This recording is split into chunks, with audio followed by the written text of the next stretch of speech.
Hello, everybody, and welcome to the Council Executive today. We don't have any apologies to give, as everybody who we were expecting are here. So welcome to you all.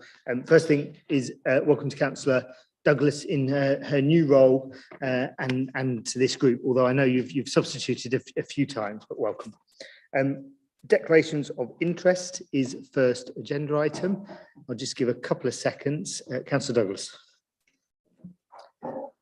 I have a non-pecuniary or prejudicial interest for both items. I'm chair of Tang Hall Community Centre and Big Futures Foundation, both of which are mentioned or benefit from some of the services that are discussed in the reports, and also Big Futures Foundation receives funding from Tang Hall Big Local, which is also mentioned in the documentation.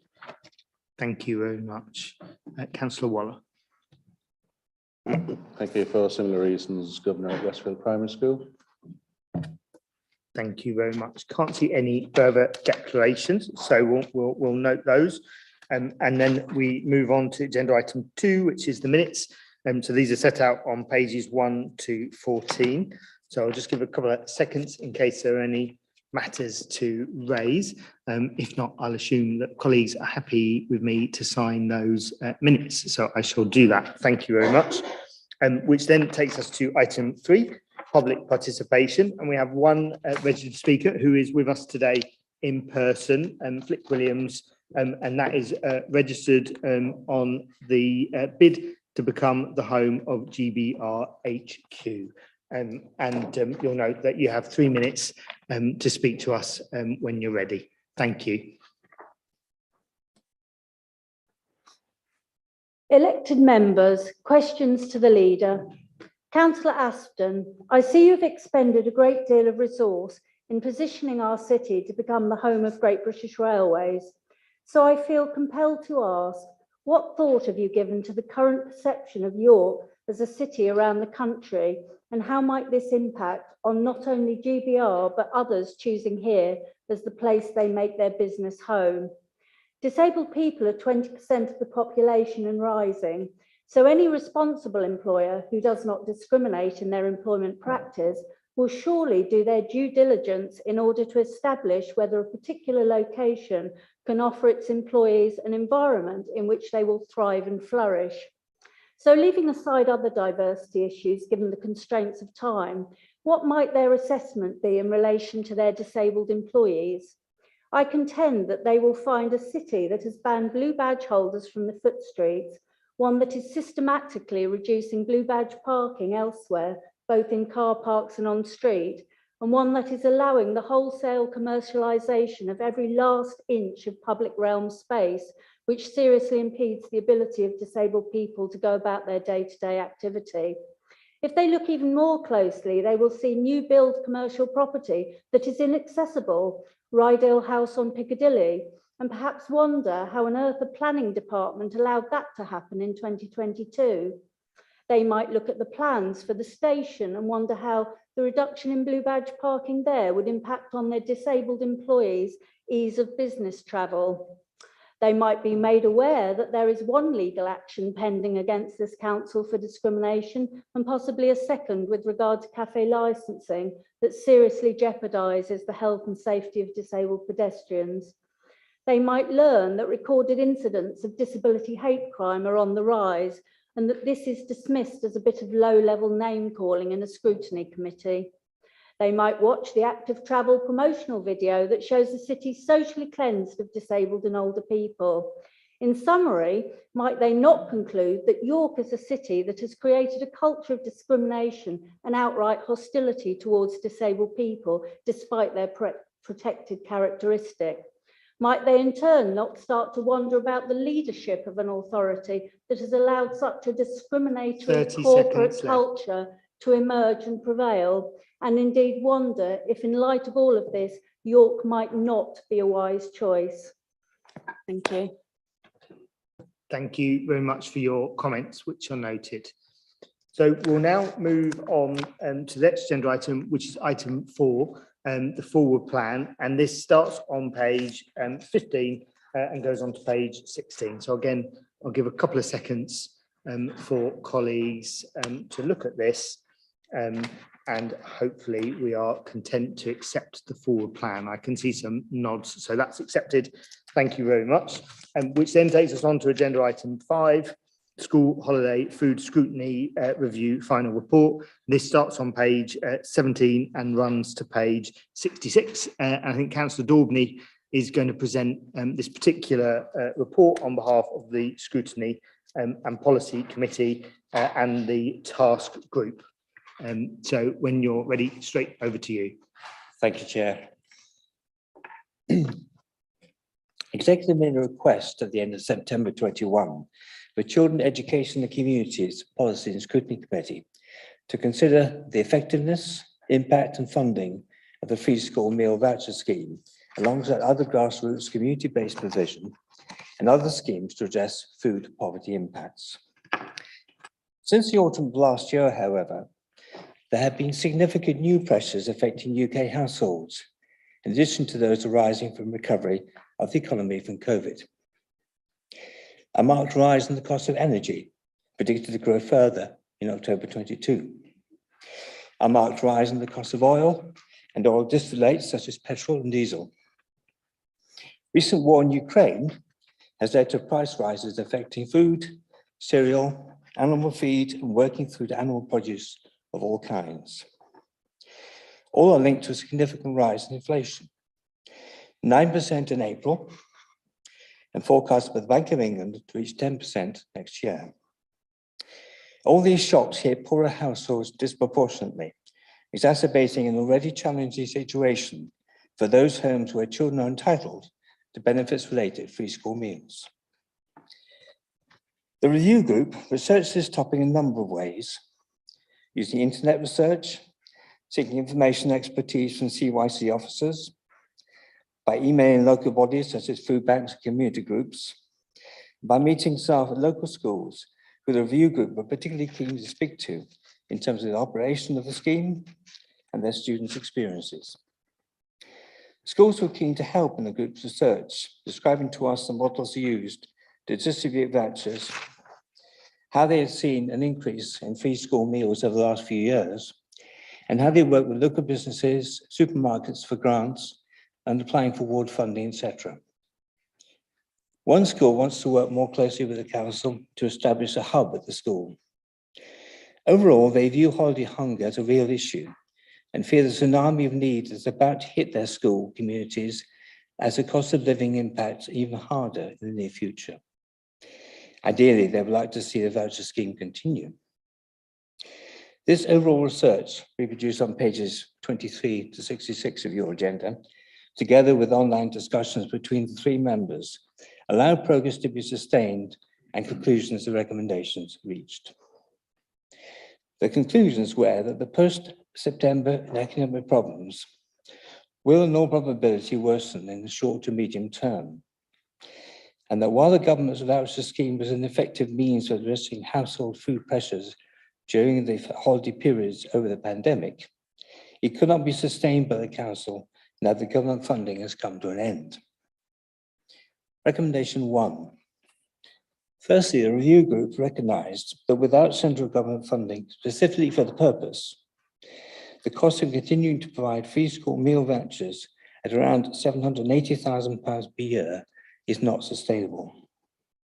Therefore, the review group recommends executive to consider implementing recommendations 2 to 6. Recommendation 2.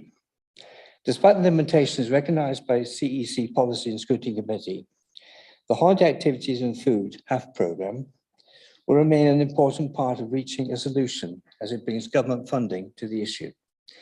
We should, however, continue to seek to develop the programme to increase both flexibility and greater access for all children. Recommendation 3. In allocating the 200k COVID recovery funds, ward teams should prioritise settings and providers which could deliver a school holiday food offer. In Westfield Ward, for example, a grab a bag scheme has been provided at the Foxwood Community Centre, when the pay-as-you-feel lunch is taking place at the hub. In other holiday work for youngsters with the football rugby teams, healthy lunches were provided as part of the day's training activities. Recommendation 4. The remaining 43k in the school holiday food budget should be available for local area coordinators, schools and community organisations to use for supermarket vouchers for families in need and for whom other support may be inaccessible. There may be a need for supplementing this fund if demand is high. Recommendation 5. When details on the new household support grant are available, the council should consider how families entitled to benefits related to free school meals could be helped. Recommendation 6.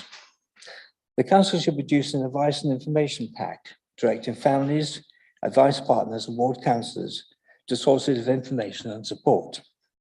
This could be based online, but printed version must be available to those without skills or online access. Thank you, Chair.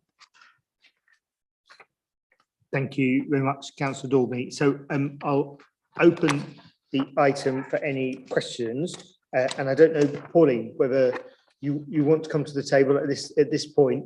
I'm sure Councillor Daubney would more than happily answer the questions, but equally, if you want to direct a question, or Pauline, you want to add anything, please do. Any questions or comments at this stage? Councillor Eyre. Just comments at this stage. Thank you, Chair.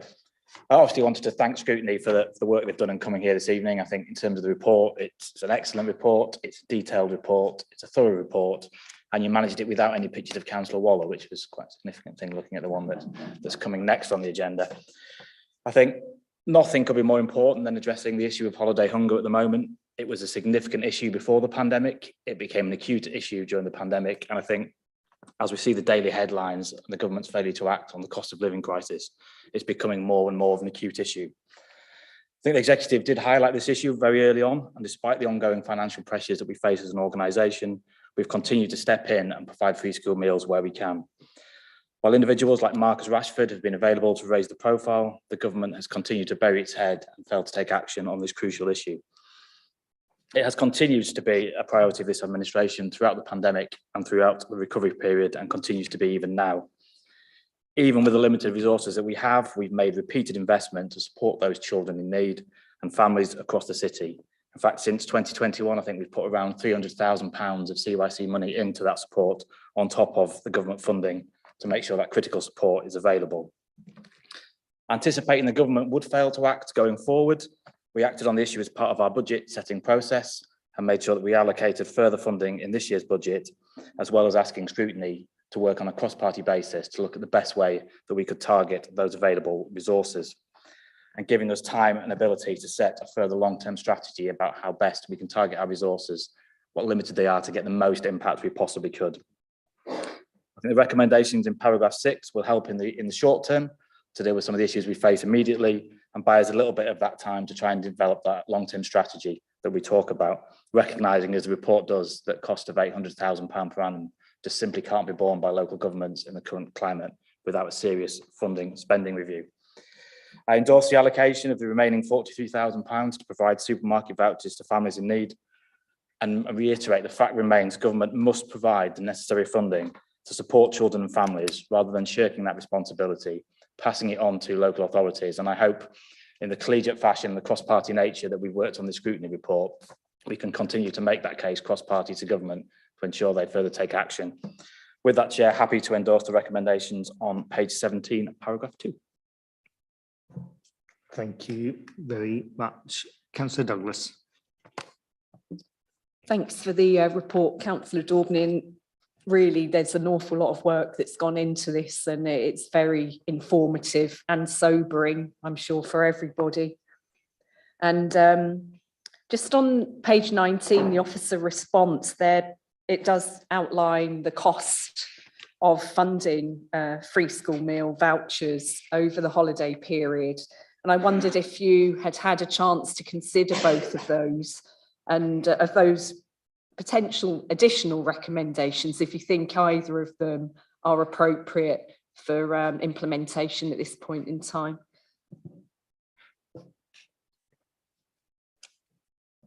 Thank you, Councillor Douglas. Which recommendations are you referring to? Because I think the officer, Sorry, under officer response, there's two financial, page 18 and 19. under number 9, there are 2 bullet Oh, I points. see, right. Thank you.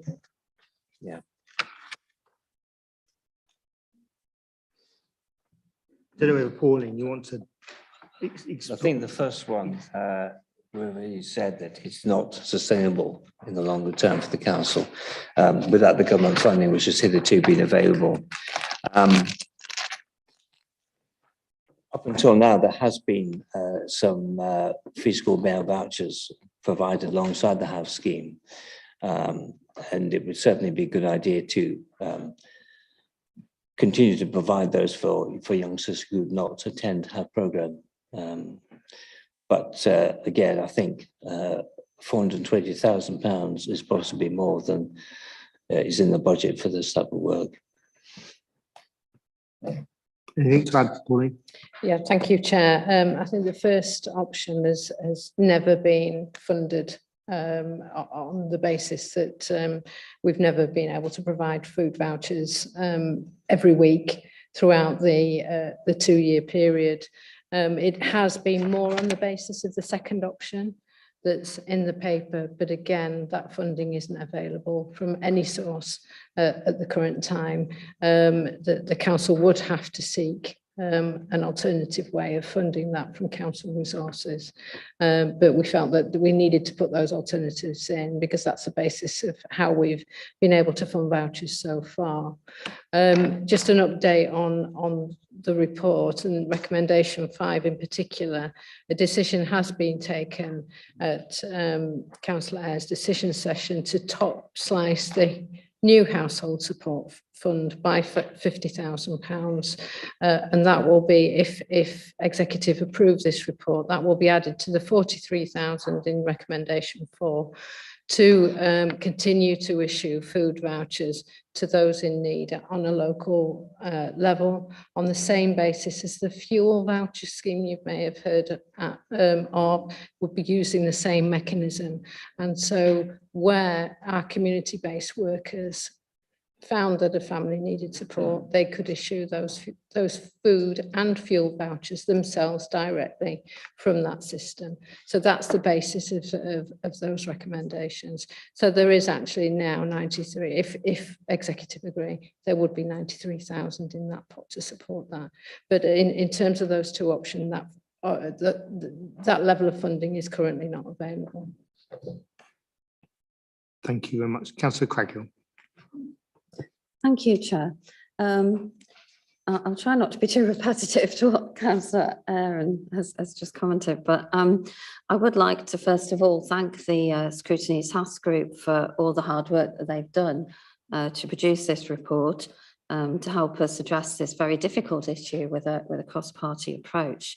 They've not only provided some very constructive recommendations, but also some very helpful and detailed research in the detail of the report, which I think we can draw on going forwards as we implement the recommendations. As Councillor Ayre said, the basic problem we're facing here is that the government has continued in its refusal to fund free school meals on a permanent basis throughout school holidays, which would be, a really helpful answer to at least some of this problem, very effective way of helping people most in need. But whilst also doing that, it's failing to provide a fit for purpose benefit system for people in work and out of work.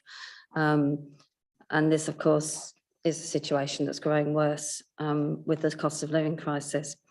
I am glad that the report does acknowledge that the council cannot take on the full cost of funding the free school meals during the 13 weeks of school holidays. The full cost would be more than £750,000 and is increasing as the numbers that are eligible for free school meals goes up. But the recommendations do propose a way forward and actions the council can take to maximise the effectiveness of the resources that we do have. I welcome the recommendation to put holiday food provision in place and to target funding through frontline workers such as local area coordinators, as well as schools and community organisations, to people that are most in need. We've already heard that we've added 50,000 from the Household Support Fund to a new voucher scheme. As you just said, Pauline, that brings that up to 93,000. And that will be alongside our existing hardship funds financial assistance scheme on the fuel vouchers. There's no doubt, though, that this will still be an uphill struggle in the face of the current situation. And there may be a need in future to try and identify further funding, as recommendation 4 suggests. I do welcome the recommendation to continue supporting the Holiday Activities Fund and to lobby the government for greater flexibility as to how we can deliver this to reach more families. We've done better than a lot of other places in York, but we're still only getting about 25% of people who are eligible actually attending. So it would be good to be able to reach more of them. And finally, it's just really crucial that we support York's amazing network of grassroots food providers. So I welcome the recommendation 3 for ward councillors to use the 200k COVID recovery funding that's been allocated towards to support local settings and food providers to offer holiday food provision. And I think local knowledge and networks will hopefully encourage more people to participate and access much needed advice and support alongside food and social interaction. And I'm also pleased that we have the 2 new officers coming into post, the holiday activity officer and the food officer, who will be able to work with those grassroots groups to help them to increase their reach and maximise the effectiveness of what they're doing. So basically very happy to support the recommendations in the paper. Thank you. Thank you very much. I'll bring you back in a second. Councillor Waller. Thank you, Chair. I also welcome the report and the detailed research and data that's provided into the subject. And as mentioned by previous speakers and Councillor Daubeny, this is clearly a growing situation and so likely to require revisiting. Thank council officers for the swift allocation of resources during the pandemic. There was a little uncertainty from government about exactly how school kitchens worked during the year. But I think that it's important that we recognise that schools and community organisations with volunteers really did step up to support their local communities. And one element I draw out of the report is the need to avoid stigmatising people. That's vital, and therefore a wide range of offers that enable those who need to get support to get it in a way that isn't obvious. That's important to those young people who get that. And I note to welcome the retention of council community centres in the 2015 emergency budget, so that there were bases in many of those locations where they were needed at this particular time. Thank you. Thank you very much. Councillor Douglas. Thank you, Chair. Yeah, I just want to raise a few issues. This isn't going to be a short and medium term issue, is it? We've been hearing data just this week that the projections are now that this cost of living crisis could be with us for a significant period of time, years, in fact. And this isn't going to go away. And I think what we also need to think about as an executive is the wider implications of holiday hunger and shrinking household budgets, their ability to, well, you know, that the choices are being made, aren't they, currently between eating and heating, and what impact this has on children's education and the academic attainment gap also that we have in the city.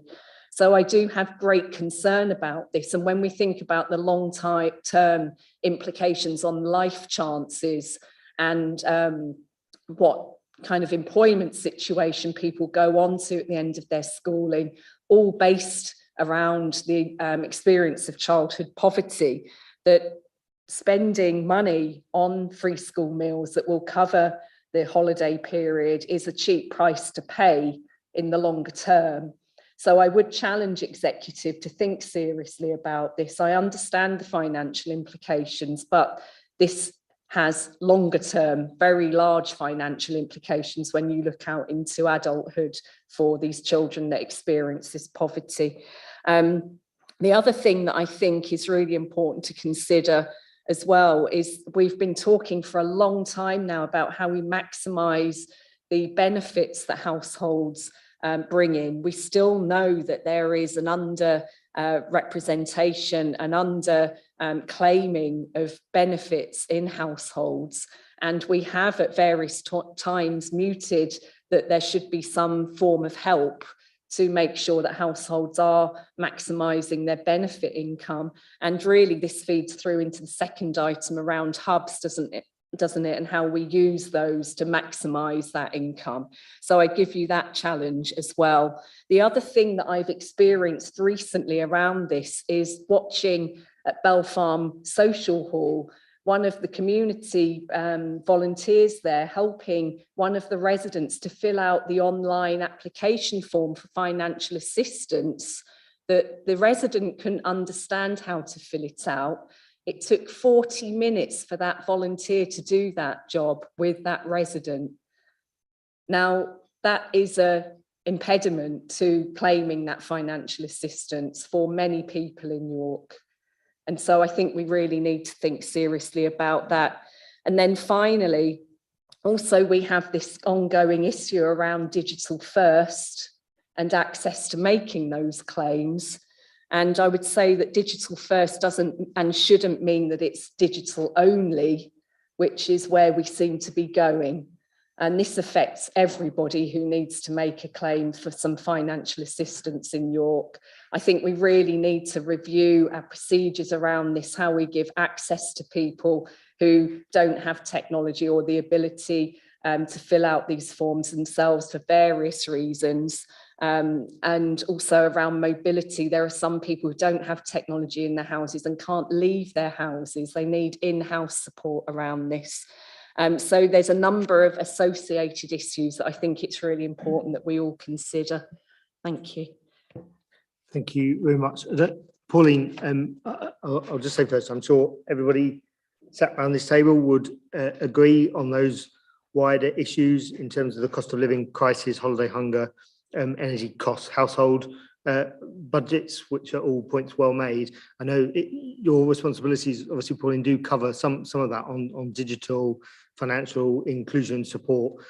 Whether you want to make any comments now on that. And then the second point is, I'd be very happy to add an extra recommendation that we could write jointly to the relevant minister with the scrutiny report, emphasising that national request for support, if the scrutiny committee hasn't already written, or jointly with the scrutiny chair as well. But if we go to Pauline first, and then.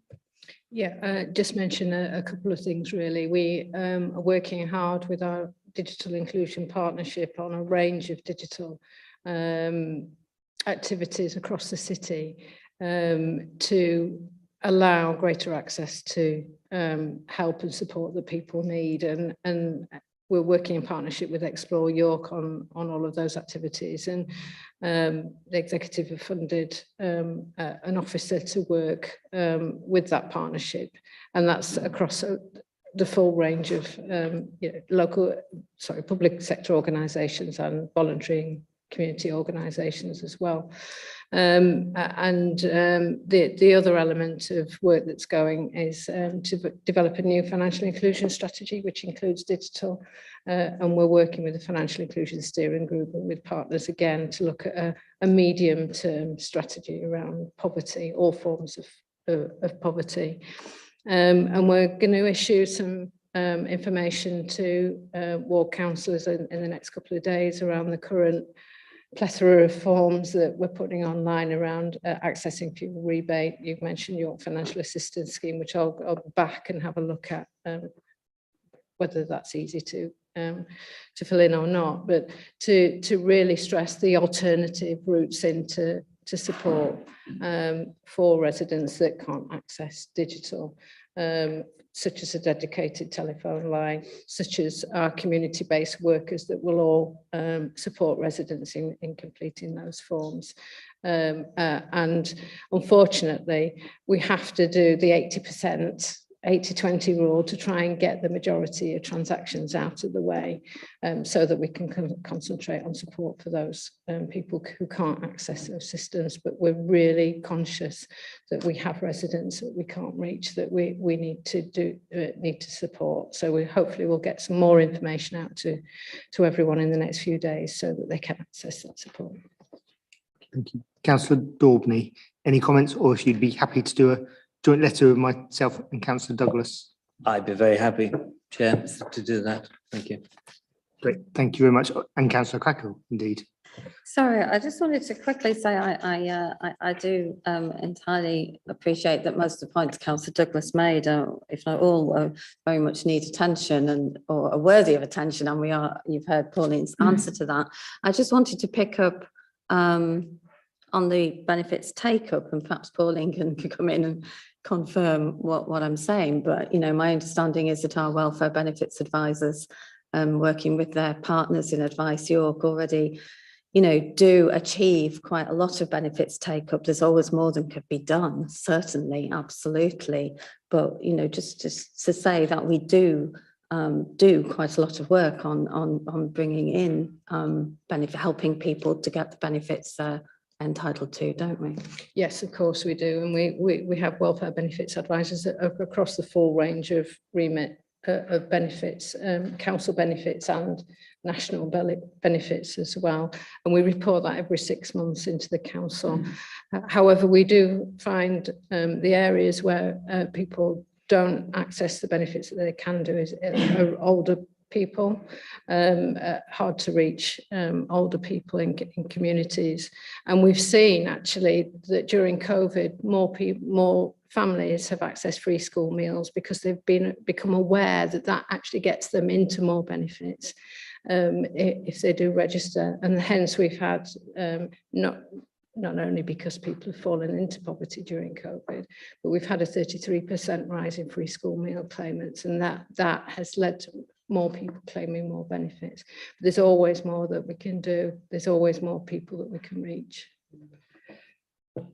Thank you very much. So we've got the option on page 20, which is that executive may choose to receive the report from Scrutiny, approve, amend or reject the recommendations, and they're the recommendations that are set out in paragraph 6. So given the conversations today from colleagues, I am assuming, but tell me if I'm wrong, that we are receiving the report and that we're accepting all of those recommendations that are set out in paragraph 6, and then we're adding an additional recommendation to write jointly to the relevant minister on the issue of government support and funding, with a copy of the Scrutiny report. So if I could please see if colleagues are happy to accept that. So that's a clear consensus in favour of that. Thank you very much. And thank you to Councillor Daubney and the Scrutiny Committee as well. Thank you, Chair. Thank you.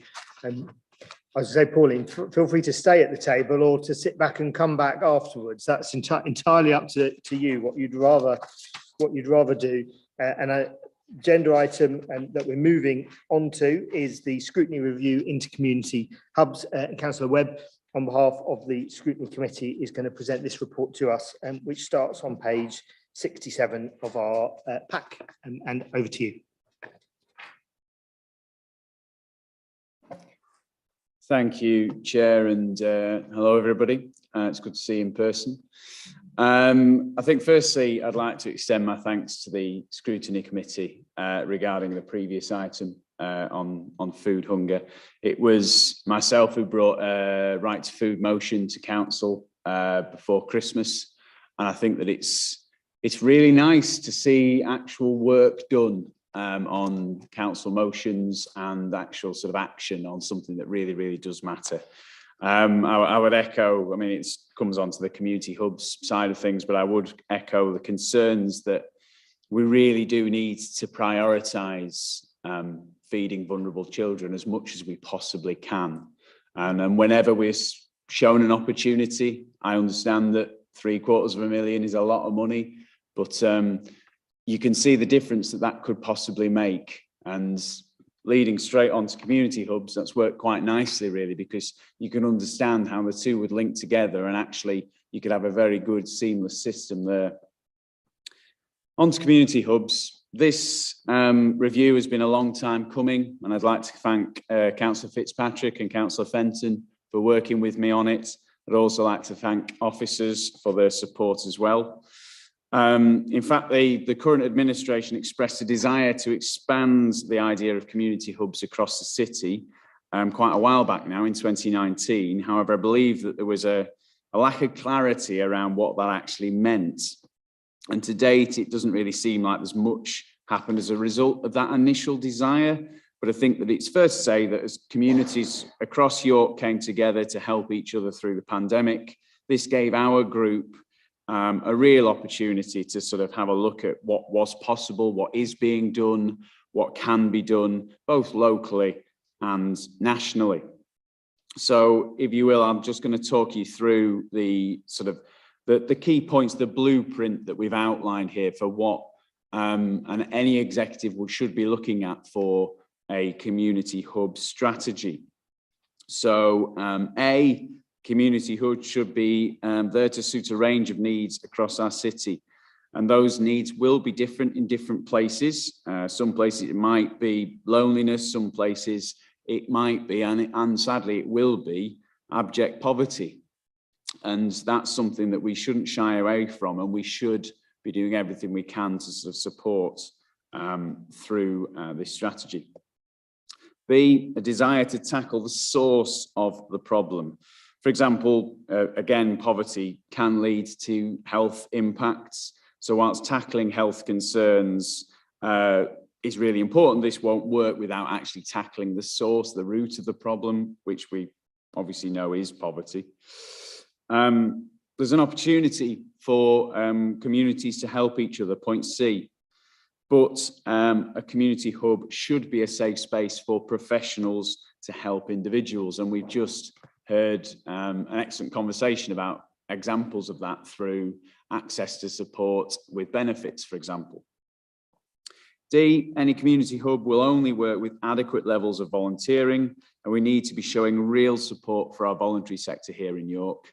I think we saw an absolutely huge uptake of volunteering during the pandemic, but I do genuinely believe that we need to have a fresh push to really build up volunteering. And if you're going to have anything that works for community hubs, you're going to need those volunteers on the ground. Point E, paid staff. We spoke to lots of different organisations around the country, as are outlined in detail in the report. But paid staff, almost every organisation we spoke to agreed that paid staff were essential. And this should not be ignored, and it should feature in any hub strategy. I think it's a real benefit.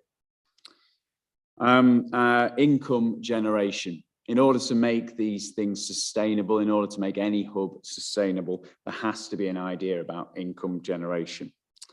The council needs to outline clear methods for how that is going to work, because I don't think any community hub will survive, will have an opportunity to survive without support from council in the first instance, or specific means of income generation. And I'll talk more about that in a second. And the final point, G, the community must be involved. It can't be a token consultation, but it must be real, meaningful communication with community. It must be community co-production. My final point would actually be sort of a personal ward example. I'm a councillor for Heworth Ward, as I'm sure you know. And in Heworth Ward, we have the 68 Centre, and I've spoken to Councillor Smalley about it several times. And it is a centre that was, given its name, built in 1968. And I'm not sure it's been touched since, if I'm honest. And sadly, as a result, it has been allowed to fall into rack and ruin. It's a building that is much loved by the community and fondly remembered as a youth centre, as a really valuable asset. But unfortunately now it really isn't fit for purpose and it's barely habitable. Now that's something that I think requires around about £200,000 of investment. If the council could provide something like that, it would then be an opportunity for an organisation to come together to actually then run that building. And going back to my point about income generation, there's space in there that then could be used for income generation through room hire, hall hire, whatever it is. That then goes back to point E, paid staff. And I think that straight away you can start to see how this builds up. But I think throughout the report that, you know, this is, as I said at the start, a blueprint for what could be done, but it does require that push from council. It does require that generation, that initial support. And I think if you look through what happened during the pandemic, the work that was done in the communities and in community hubs around the city, the best examples of that, and I will say Tanghall Community Centre was one of the best examples of that. What happened there was you had a building that was supported by the council, taken over with paid staff, taken over by trustees. It's worked well, it worked hard, and it delivered for the community. What we need to see is ongoing examples of investment like that. So for me, that's what you've got here. I hope that it is useful. Again, I'll finish by thanking the other members of the committee for supporting me in this role and getting us to this point, and also for council officers. And that's me. Thank you. Thank you very much for that. So open it for any questions or comments. And I think having asked Pauline to stay at the table, in fact, this was Charlie's report. Yeah, Charlie's got to deal with me, sorry, but there you go. Charlie, anything you want to add before I open it to colleagues? No, I think my comments are in the officer response already, Chair. Thank you very much. Councillor Smalley. Thank you, Chair, and thank you, Councillor Webb, for all the work he's put into this report today. And I'd echo his thanks also to Councillors Fenton, Fitzpatrick, and all members of Children Education and Community Scrutiny Committee, as well as, of course, officers that have assisted and brought their time to bring today's report together. I think in particular, as well as the main report, the annexes offer a wealth of evidence and best practice, in particular, those conversations with community hubs across the country. You know, we don't want to reinvent the wheel. There's best practices in the city. You mentioned Tanghall, but also across the country, and it's good to see. I guess we're learning from that best practice. I think today's report is an excellent blueprint for what community hubs should look like and the needs of the communities they should be serving. It's a very flexible model that, as you've already talked about, needs to serve a whole host of community needs, from, as you said, adult isolation through to food poverty. And I guess crucial to that, and as is within the recommendations, is that bringing partners together, you know, council services, other partners, all together in a one-stop shop. And I guess some current examples, whilst not community hubs, demonstrate that really well. So for instance, at the moment, the Ukrainian drop-ins that are happening weekly, providing those that are settling in York with GP registration, school admission, banking, and many other services. And I should just, I guess, update everyone that work will continue and grow into what will be called our city hub, based out of York Explore, and a place for organisations to support migrants and refugees in the city. Also, I'd like to thank, as he's about to retire, Ian Cartwright, for all the work he's done with the Armed Forces and Veterans Breakfast Clubs, because again, that's bringing services to people in the communities they live in. And I think all those examples are food orientated, and that For Community Growth report mentions the importance of food bringing people together, but also tackling those issues with food poverty and the cost of living crisis.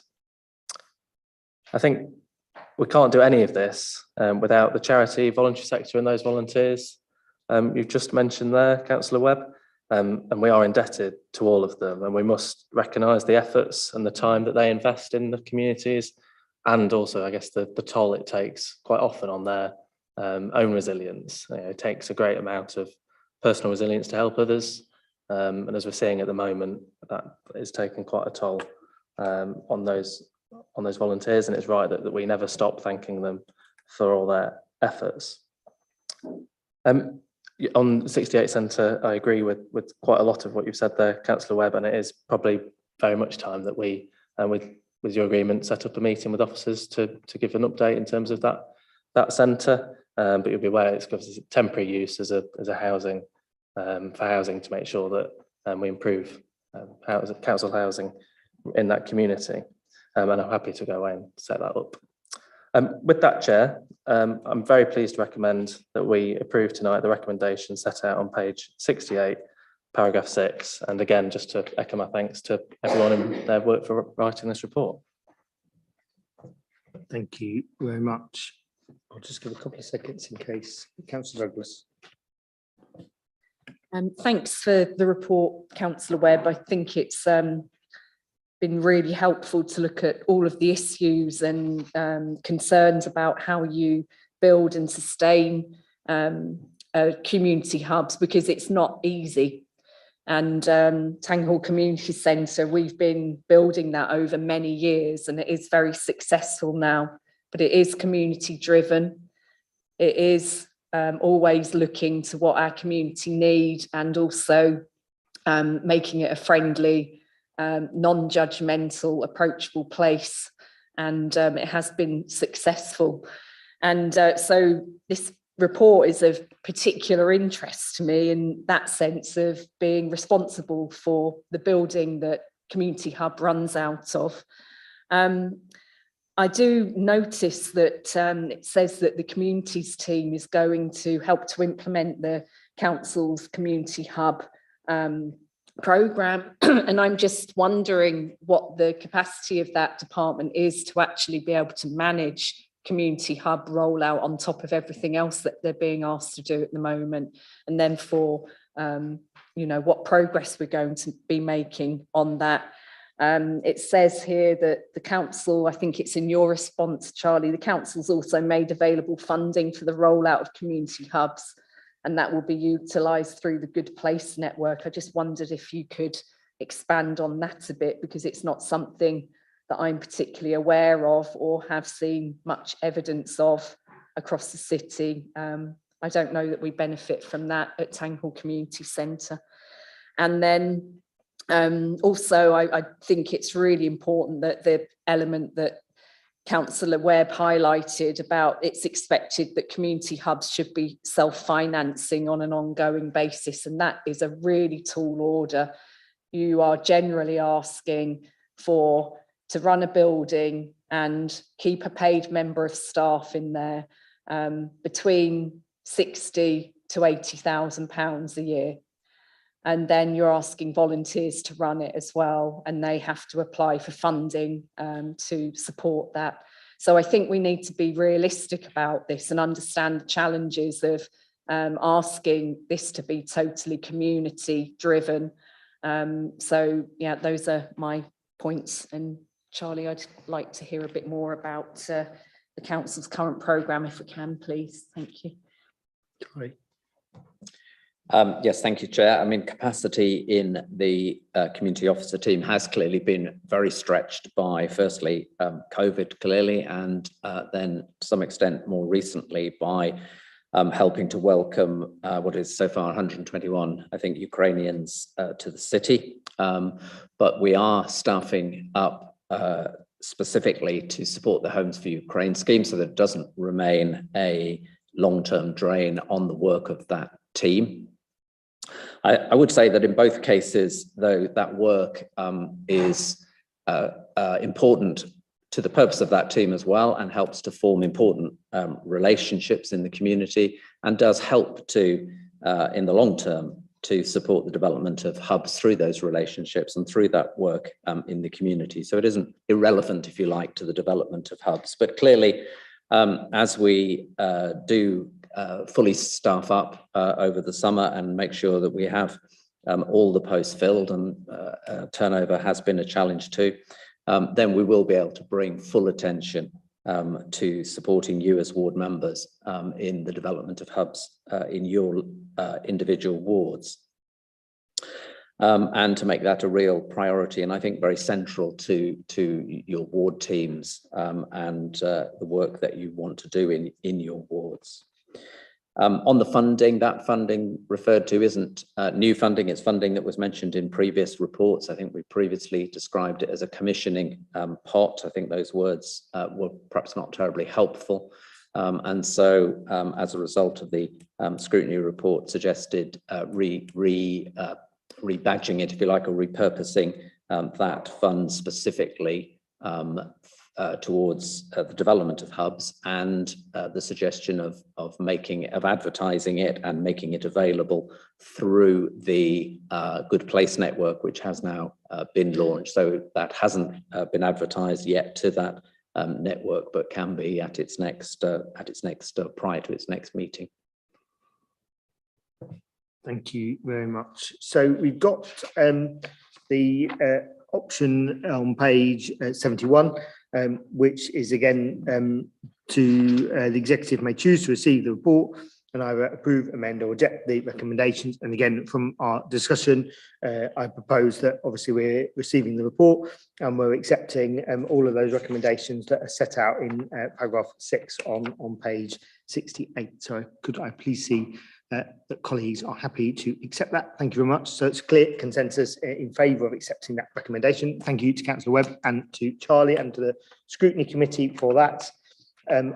I think now agenda item 7, urgent business. As far as I'm aware, I'm just looking to my right, there is no urgent business today. So just thank everybody for coming to tonight's executive. See you all next month. Thank you.